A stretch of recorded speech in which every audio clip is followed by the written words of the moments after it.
আমি চাই সত্যটা প্রতিষ্ঠিত হোক। নবাব ফয়জুন্নেছা সম্পত্তি ওয়াকফ সম্পত্তিগুলা সঠিক নিয়মিত ভাবে অফিস কর্তৃক ওয়াকফ সম্পত্তি ওয়াকফ ফিরে পাক, আমাদের মালিকানা সম্পত্তি নিয়ে আমরা যেহেতু সুখে শান্তিতে ভোগ দখল করিতে পারি, আমাদের চাওয়া পাওয়া এটাই। আবুল কালাম বিপুর সম্পত্তির প্রতি যদি কোনো ক্লেম না থাকে, তাহলে টিউনো সাহেবের কাছে একটি কপি দেওয়া হয়েছে, এসিডেন্টের কাছে কপি দেওয়া হয়েছে, ভূমি মন্ত্রণালয়ে কপি দেওয়া হয়েছে, সেটার প্রতি কেন আক্রোশ, কোন সন্দেহ বশীভূত ওনার সম্পত্তির উপর এই ভূমি দস্যুদের এই প্রচারণা, এই কার্যক্রম চলতেছে।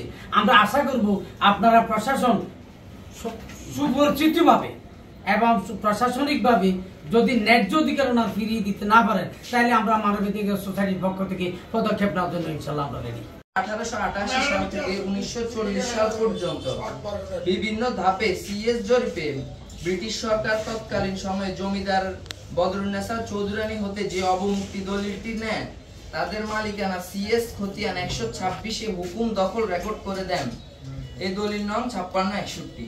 উক্ত দলিলে উল্লেখিত কিছু দাগের সম্পত্তি এখনো তাদের ওয়ারিশগণ ভোগ দখলে আছে।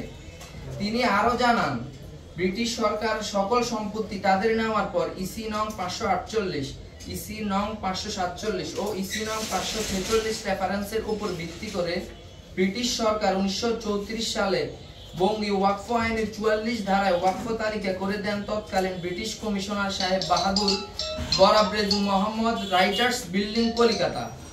ইসি নং 548 ওয়াকফ শ্রেণী সাবিলিল্লাহ ফয়জুন্নেছা চৌধুরানী ও বদরুন্নেছা চৌধুরীর নামে রয়েছে।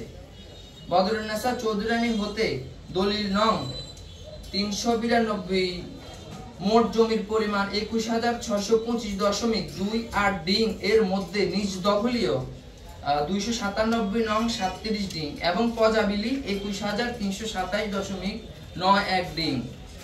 ইসি নং 547 এর মোট জমিন 674.32 ডিং এর মধ্যে নিজ দখলীয় 34.62 ডিং এবং প্রজাবিলি 639.70 ডিং। ইসি নং 546 ওয়াকফ উল আওলাদ সূত্রে সৈয়দ শাহ আজহারুল হক একাধিক দাগে অনেক সম্পত্তির মালিক।